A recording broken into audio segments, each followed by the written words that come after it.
Bueno, entonces pasamos a el programa EARTH Landsat, se llama.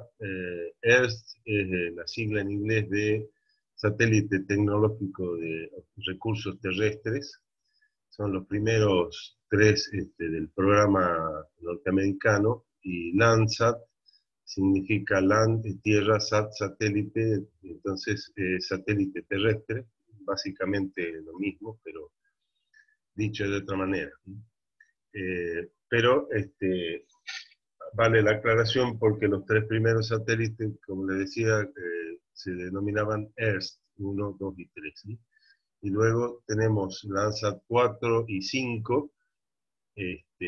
El 6 vamos a ver que nunca estuvo operable, no llegó a, cuando lo lanzaron, digamos, no llegó a la órbita y se perdió en el espacio, por decirlo de alguna manera. Después eso se destruye con el tiempo al ingresar a la atmósfera terrestre.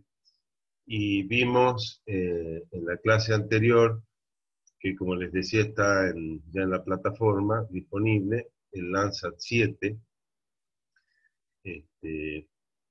Y luego de esta presentación vemos el Landsat 8, que es el último lanzado y que está generando imágenes de la superficie terrestre de este programa.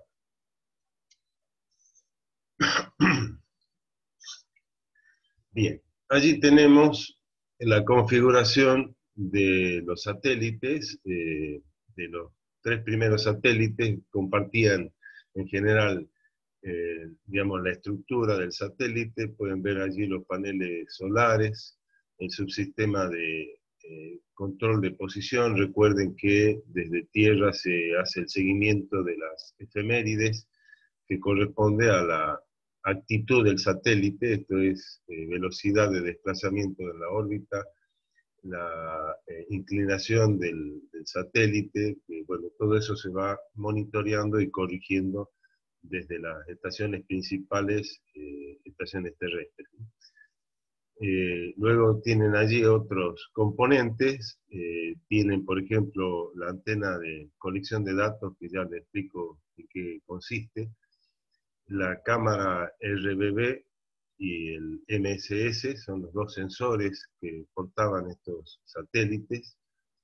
Ven allí también un sensor de posición, una antena banda S, es una antena de comunicación con tierra, y un grabador electrónico de banda ancha, o sea, un sistema para grabar las imágenes y luego transmitirlas a tierra.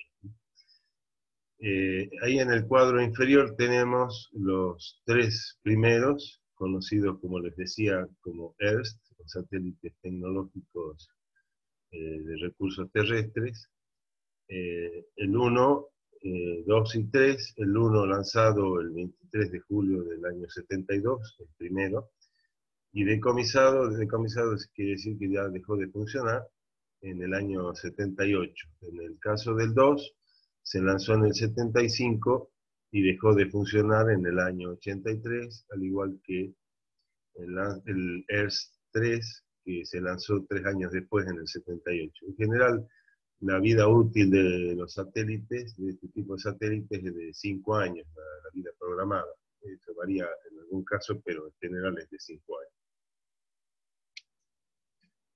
Bueno, ahí tenemos en la parte superior izquierda cómo es la órbita del satélite. Recuerden que son órbitas circulares, cuasipolares, quiere decir que no pasan estrictamente por el polo, y el ángulo de inclinación y la altura a la que orbitan los satélites. Entonces ahí tenemos la hora a la que pasa, por ejemplo, latitudes superiores e inferiores, cerca de las 12:30, y en el Ecuador a casi las 10 de la mañana, esa es hora local. Importante considerar entonces dos cuestiones. Primero, son órbitas, como dice allí, cuasipolar, descendente, eso quiere decir que el satélite viene de norte a sur, desplazándose, y es sincrónica con el Sol. Vamos a ver después en detalle que es sincrónica, pero en principio obviamente está relacionado con que el satélite opera de día, o sea, la cara iluminada de la Tierra.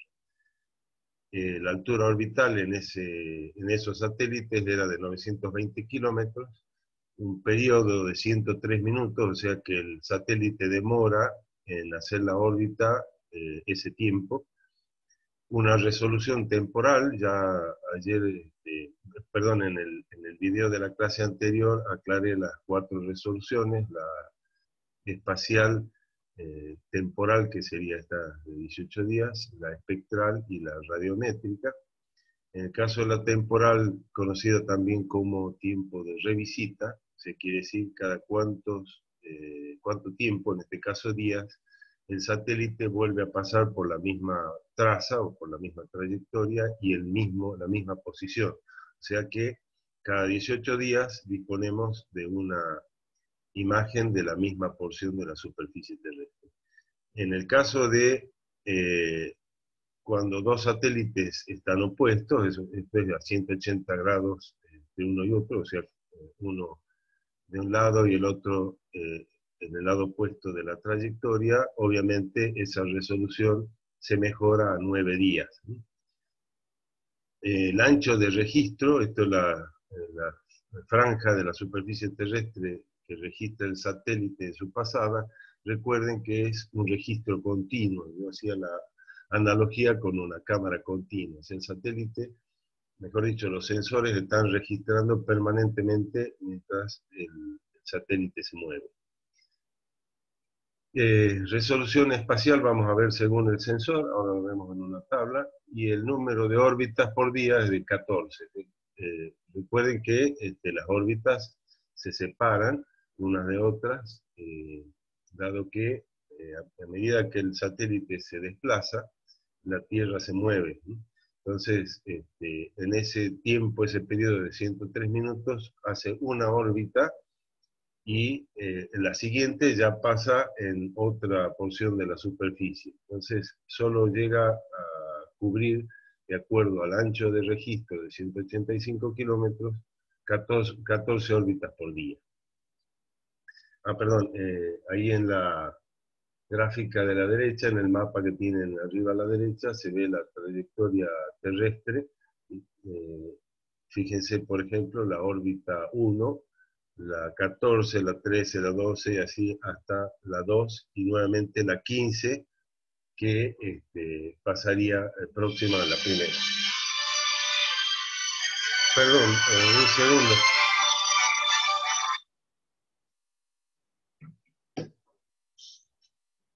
Bien, ahí tenemos entonces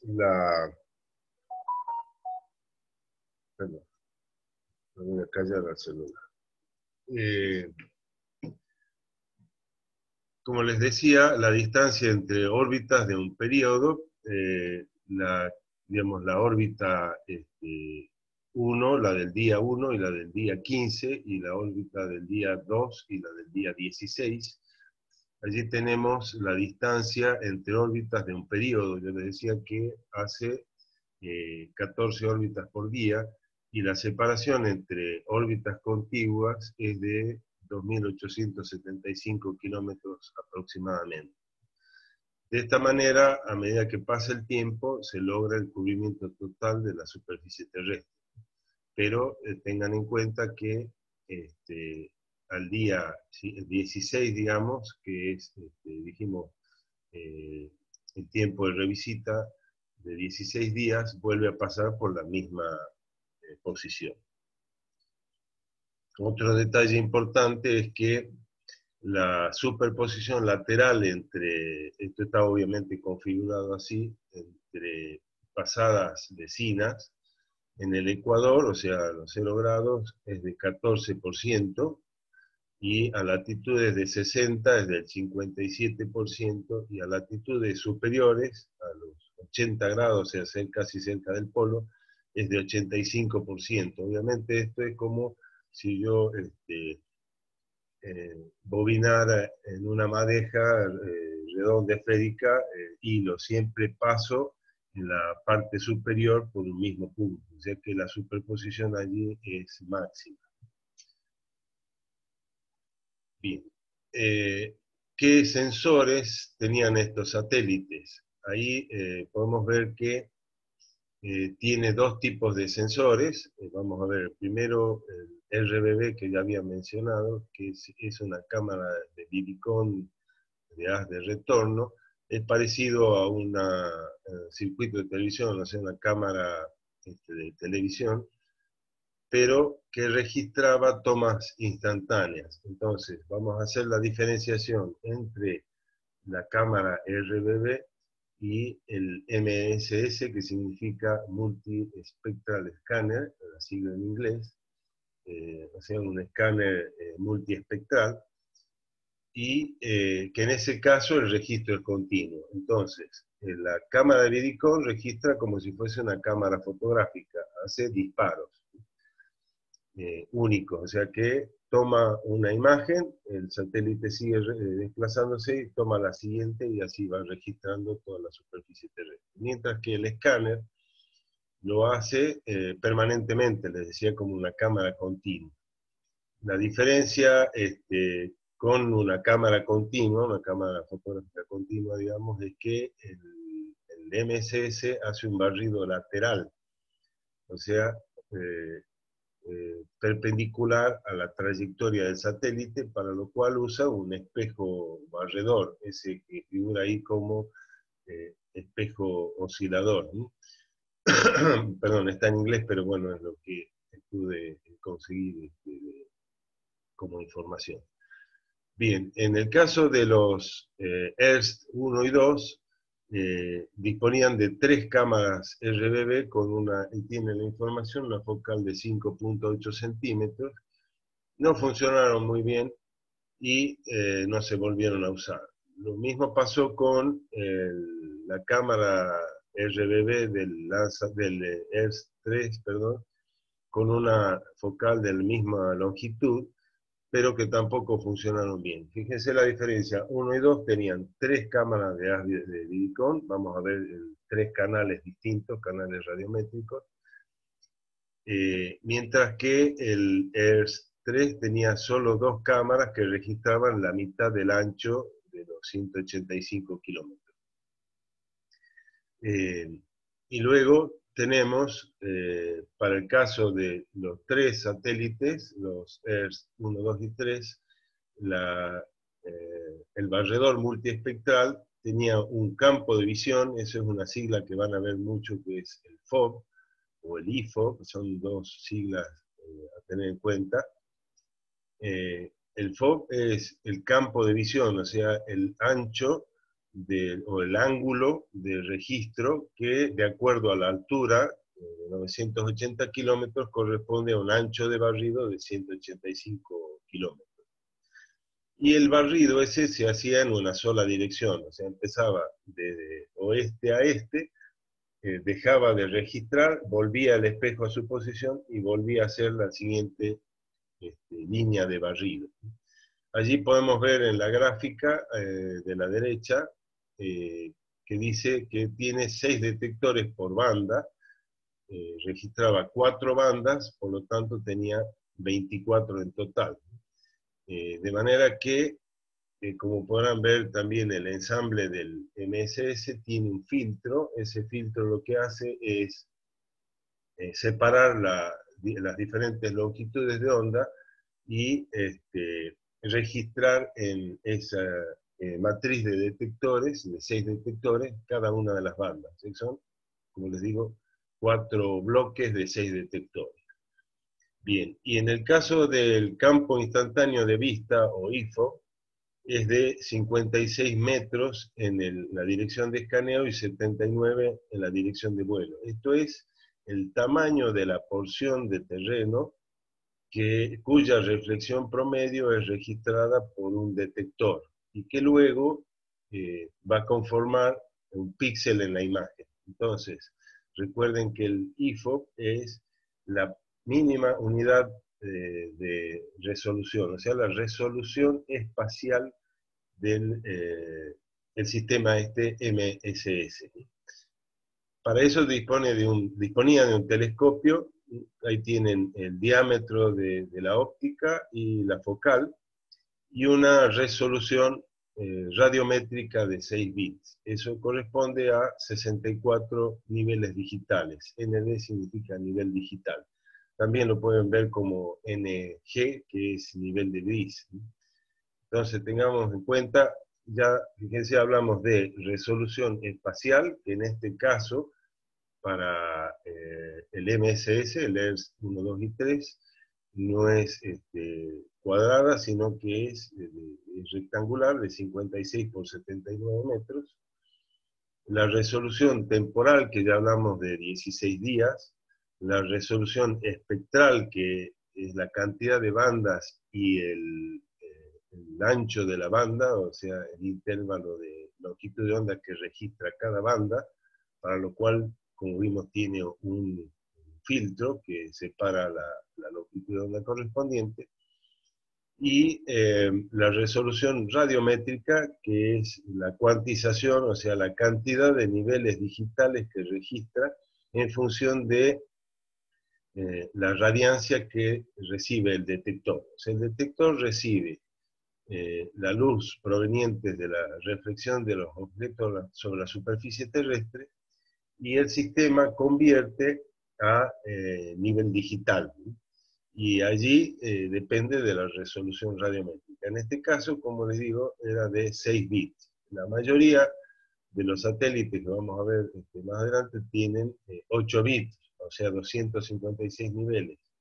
Y en el caso de Landsat 8 vamos a ver que tiene 12 bits. Entonces varía la resolución. Por supuesto, cuanto mayor sea la resolución, mejor es el contraste en la imagen, tengo mayor información, porque puedo discriminar mejor. En todos los casos, las resoluciones,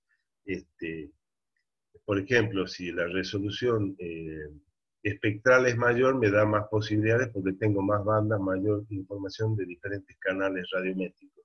Si tengo una resolución temporal de menos cantidad de días, puedo hacer un seguimiento de los procesos, la evolución de procesos, a lo largo del tiempo con un intervalo menor. O sea que puedo conocer cómo evoluciona, por ejemplo, un incendio o una inundación o algún otro fenómeno con una periodicidad mayor. O sea, es mejor la resolución, cuanto más chico sea el intervalo. Luego, la resolución espacial, cuanto menor sea el IFOC, o sea, el lado de la porción de terreno que es registrada. Por ejemplo, aquí tenemos de 56 por 79, el Landsat 5 y 7 trabajaban la mayoría de las bandas con 30 metros, y la pancromática, por ejemplo, tanto del Landsat 7 como del Landsat 8, con 15 metros de resolución. O sea que cuanto más pequeña sea el lado del IFOC, o sea, del campo instantáneo de vista, mayor va a ser la resolución. Puedo discriminar mejor objetos que están próximos. Esto es importante porque obviamente puede tener mayor capacidad de discriminación, como les decía, y de interpretación. Tengan en cuenta que hay disponibles hoy en día los satélites de alta resolución que trabajan, por ejemplo, hasta con 60 centímetros de resolución, o sea, una resolución muy alta para un satélite que orbita a esas alturas, ¿no? Bien. Allí tenemos el cuadro que compara, digamos, los sensores de los diferentes satélites de la constelación. Se llama ERST Landsat, pero los tres primeros recuerden que son los ERST. Allí tenemos el 1 y 2, que son similares, y el 3 que difiere respecto a los dos primeros. En el caso de la cámara de Vidicón de haz de retorno, recuerden que registraba con tres cámaras distintas, o sea, cada cámara detectaba una porción del espectro electromagnético. Por ejemplo, la banda 1 de 048 a 057, estamos hablando del azul; la cámara 2, el verde; la cámara 3 es el rojo extendido, digamos. Y vemos la resolución, es ahí, por supuesto, en ese caso sí, la resolución o el IFOC es cuadrado, digamos de 80 metros de lado, y pasamos al MSS con 4 bandas. O sea que en total el satélite ofrecía 7 bandas, 3 de la cámara de registro instantáneo, la RBB, y 4 del barredor multiespectral. Recuerden que tiene el espejo que barría perpendicularmente. Y allí tenemos la banda 4 y 5, que corresponden ahí a un azul verdoso, y el 5 al rojo, luego el 6 y 7 infrarrojo cercano. Luego tenemos, perdón, antes de seguir con el ERS-3, vamos a ver los usos o las aplicaciones de cada una de las bandas.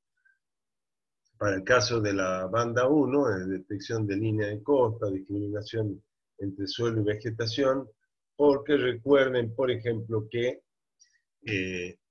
ya vimos nosotros la firma espectral de la vegetación y que la vegetación sana, verde, absorbe en el azul y en el rojo para fotosíntesis y refleja fuerte, en un porcentaje importante, la radiación verde, por eso es que la vemos de color verde. Por lo tanto, fíjense que la aplicación de la banda 2 es justamente la condición de la vegetación por la reflexión que tiene en esa porción del espectro.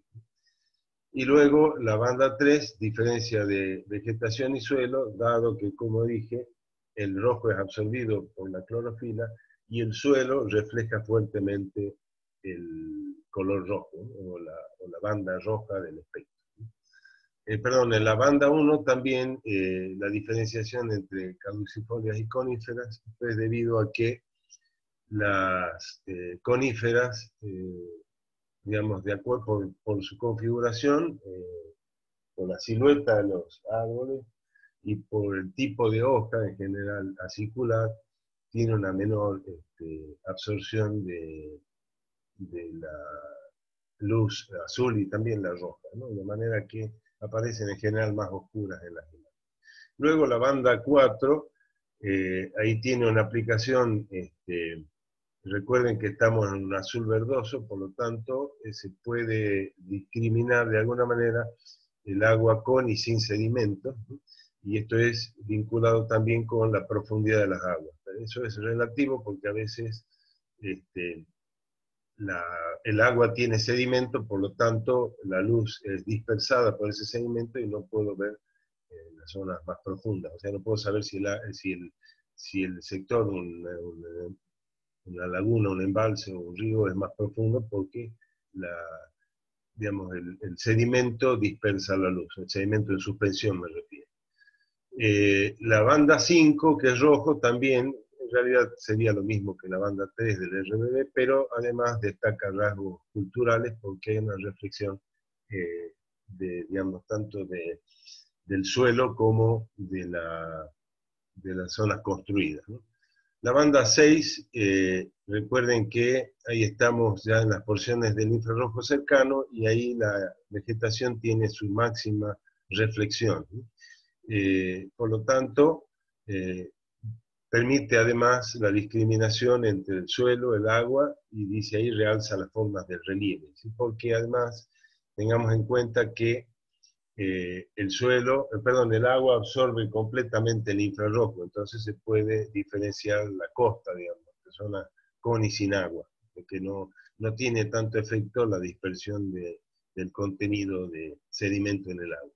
Y la banda 7, obviamente por ser de mayor longitud de onda, tiene mayor penetración en la bruma y también permite, digamos, la discriminación entre los principales componentes de la cobertura del suelo, que sería la vegetación, el suelo y el agua.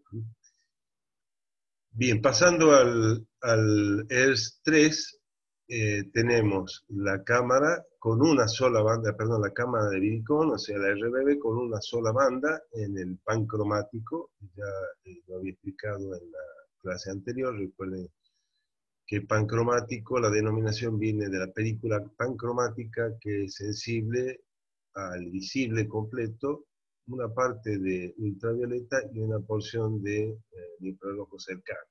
Pero en general se habla de pancromático haciendo referencia al visible, todo el visible. Entonces, fíjense que en el RBB, de las tres cámaras RBB de los ERS 1 y 2, tiene discriminado azul, verde y rojo. En este caso, fíjense que arranca, como les decía, en azul verdoso hasta el rojo, o sea que está registrando casi todo el visible en una sola banda. Eso se denomina pancromático. Y pueden ver que mejoró la resolución a 40 metros, la resolución espacial. Luego la banda 4, que es ya del MSS, el MSS tenía 5 bandas, la banda 4, 5, 6, 7 y 8. Ahí la numeración se interrumpe, o sea, salta de la 1 a la 4 y así sucesivamente. La banda 4, de nuevo, como el caso de las bandas del MSS de los dos primeros, de los ERS 1 y 2, lo mismo para la 6, lo mismo para la 7, pero incluye una banda en el infrarrojo térmico, o termal o infrarrojo emisivo o infrarrojo de onda larga. Son todos sinónimos. Fíjense que pasa en la banda 7 de 0,8 a 1,1, que es infrarrojo cercano, a 10 a 12,6 micrones de longitud de onda. O sea, está mucho más allá en digamos, el espectro electromagnético.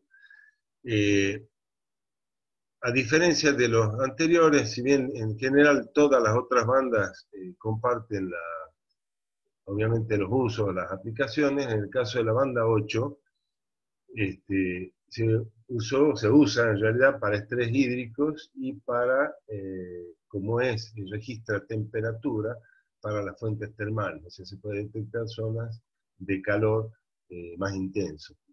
Recuerden de paso que para el infrarrojo cercano va aproximadamente entre 0,78 y 1,3 micrones, el infrarrojo medio de 1,3 a 8 micrones, esto es en las regiones del espectro electromagnético, y el infrarrojo térmico o de onda larga es de 8 micrones a 1 milímetro, o sea, ya estamos en el límite con las microondas.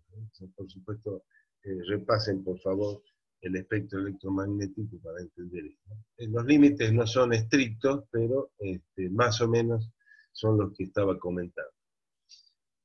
Luego abajo dice que tenía un sistema experimental de recopilación de datos. Yo hace un rato, cuando vimos la configuración del satélite, le dije que les iba a comentar luego lo de la antena de colección de datos, esta antena que estoy marcando con el cursor.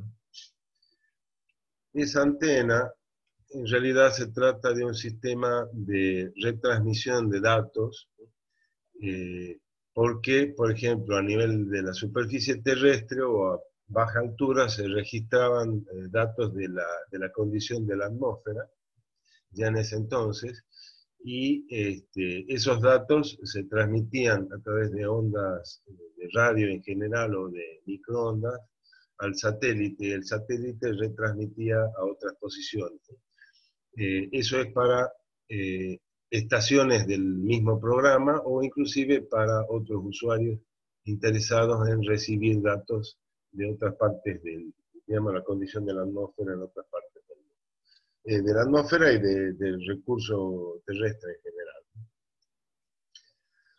general. Bien, allí tenemos perdón, ejemplos de la imagen recibida o registrada, perdón, por la cámara RBB, recuerden la cámara de Vidicon de haz de retorno, que es una toma instantánea, y el caso de la banda 7 del MSS. Algunos aspectos para considerar. Primero, podrán ver que no se ve en todos los lados, pero las imágenes venían en ese entonces, estamos hablando de la década del 70, 80, en formato papel, o sea, copia fotográfica de la imagen, y lo mismo que el caso de la MSS, pero esas se podían recibir también en formato digital. Pero lo importante es que ven que acá tengo, donde está el cursor, por ejemplo, marcas, en la otra parte están están cortadas, las que conocíamos como, en la fotografía como marcas fiduciales, y lo mismo en el cuerpo de la imagen se pueden ver pequeñas cruces que son marcas de registro. Entonces, tengan en cuenta, como les decía, que la imagen se obtenía de manera instantánea, como una cámara fotográfica. Por lo tanto, tiene un formato, recordarán el formato, cuadrado, y tiene esas marcas de registro. O sea que el mismo formato, o digamos el marco que define el formato, tiene incluidas esas marcas fiduciales que permite la registración o la, digamos, poder medir la geometría de la imagen de alguna manera. Mientras que el caso de la imagen registrada con el barredor multiespectral, fíjense que es un paralelogramo, o sea que tengo los lados superior e inferior paralelos, el izquierdo y derecho, oeste-oeste, también paralelos, pero con una deriva. En este caso, decíamos, la RBB es cuadrada, mientras que la MSS es un paralelogramo. ¿Por qué? Si yo hiciese un zoom en algún sector de la imagen, por ejemplo, la parte superior izquierda, yo vería que hay como un dentado que corresponde al registro del espejo barredor de, digamos, ese grupo de píxeles, ¿sí? O grupo de porción de la superficie registrada por esa matriz de detectores. Recuerden que eran 6 por 4. ¿Sí? Entonces, cuando el espejo barre de oeste a este, termina de hacer el barrido de la primera porción transversal al desplazamiento del satélite, digamos, el sistema deja de funcionar, el espejo vuelve a su posición y vuelve a hacer el barrido de oeste a este. Mientras que el espejo vuelve a su posición, o sea, quiero decir, deja de registrar porque registra solo en una dirección, el espejo sigue funcionando, pero vuelve a su posición original. Cuando va a ser la segunda línea de barrido, ya la Tierra se desplazó.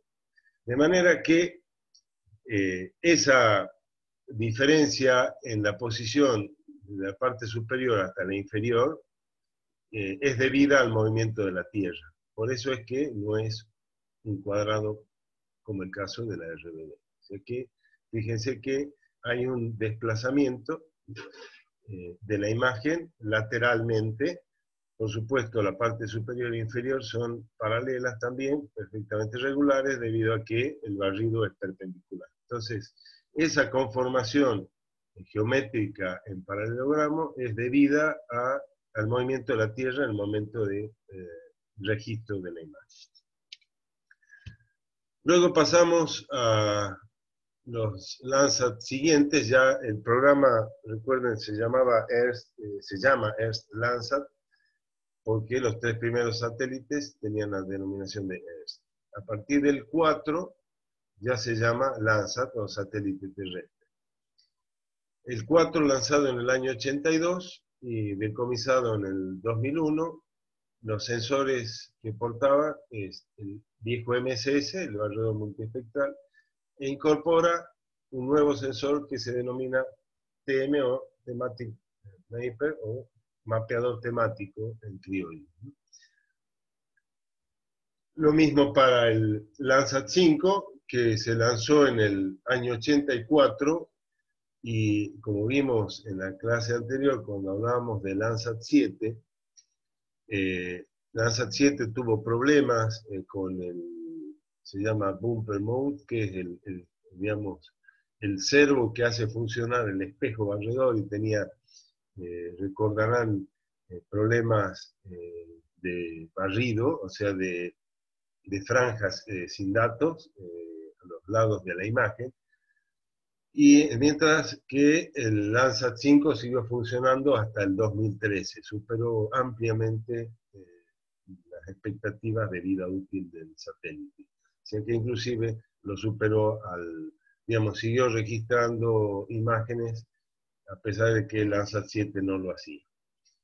También los dos sensores MSS y TM, y luego el Landsat 6, que se lanzó en el año 93, pero como ya les había comentado, no alcanzó la órbita, por lo tanto nunca pudo generar imágenes.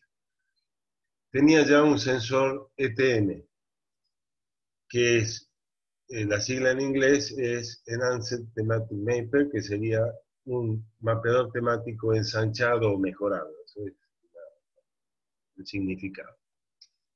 Bien, pasamos a Landsat 4.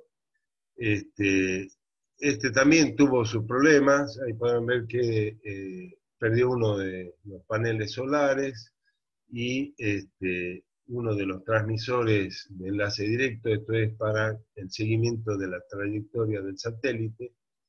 Y hasta que no volvió a funcionar, digamos, se operaba con otros sistemas de comunicación, por ejemplo, usando banda QU, que son bandas de microondas, todo esto es para comunicación con el satélite. Y cuando el Landsat 5 comenzó a funcionar, el transmisor en banda KU del Landsat 4 solo servía para descargar datos internacionales, esto es inclusive retransmisión de datos. Y eso continuó hasta el año 93, cuando también falló ese sistema de comunicación y al Landsat 4 lo mantuvieron en órbita por telemetría. Recuerden que eso es comunicación desde tierra a través de ondas de radio, de microondas, pero se usaba ya una banda S. Vamos a ver después, cuando hablemos de radar, son bandas de microondas con las que opera el radar. Ahí lo vamos a ver con más detalle. Y en el 2001 fue dado de baja el Landsat 4. Ahí tienen la configuración de los dos Landsat nuevos, digamos 4 y 5.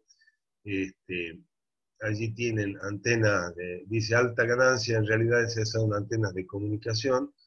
La antena de localización global ya incluía, recordarán, bueno, en realidad Landsat 7, 5 y 7, si no me equivoco, los sistemas de navegación satelital, o sea, mejoraban el seguimiento del satélite, o las efemérides del satélite, usando la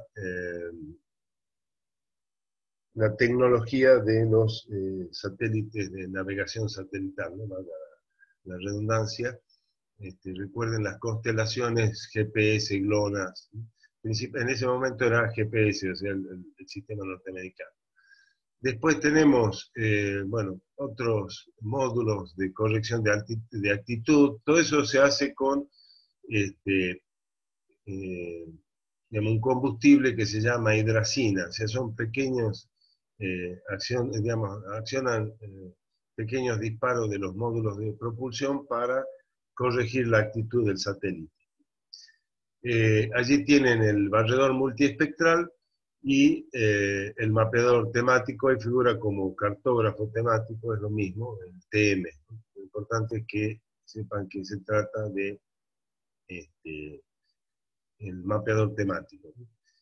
Bien, órbita cuasipolar, como todos los otros, descendente de norte a sur, sincrónica con el Sol. En este caso, la altura orbital de 820 kilómetros pasó a 705 kilómetros, el periodo de 99 minutos, resolución temporal de 16 días, los anteriores eran de 18 días, el ancho de registro de 185 kilómetros, eso se mantiene, resolución espacial, yo había dicho ya que mejoraba a 30 metros para la mayoría de las bandas, salvo la del infrarrojo termal, que pasó mejorada, digamos, a 120 metros. Y número de órbitas 14,5 por línea. Bueno, ahí tenemos la resolución espectral sería y espacial. Dijimos que la espectral incluye la cantidad de bandas y el intervalo de longitud de onda que registra cada banda. Ahí tenemos el MSS, trabajaba en 4 bandas, las típicas, ya no tiene la banda 8 del ERS-3, ya tenemos verde-rojo, infrarrojo cercano y un segundo infrarrojo cercano, y las aplicaciones son las mismas que lo que vimos perdón, las que están allí enumeradas para el TM, ¿no? Porque los rangos son los mismos. Resolución espacial de 82 metros, el IFOC, recuerden, resolución espacial, y luego el TM ya tenía 7 bandas, la 1, 2 y 3 en el visible, ahí se mejora usando una banda estricta para el azul, la 1, luego la 2 en verde, 3 en rojo, banda 4 infrarrojo cercano, banda 5 infrarrojo medio, o infrarrojo cercano de onda corta también le llaman, porque en realidad la banda 5 está entre el infrarrojo cercano y el infrarrojo medio, ya más hacia el infrarrojo medio, ¿no? La banda 6, fíjense el detalle, infrarrojo termal, que es la digamos, porción del espectro que ya registraba el ERS-3 con su banda 8 del MSS, y la banda 7 que vuelve a infrarrojo medio. Revisamos las resoluciones, 30 metros en la mayoría de las bandas del TM, salvo la banda del infrarrojo termal o la 6 con 120 metros. Las aplicaciones son similares a las que ya mencioné, tuvimos para las otras bandas, porque los intervalos de longitud de onda o la porción del espectro son similares, ¿no?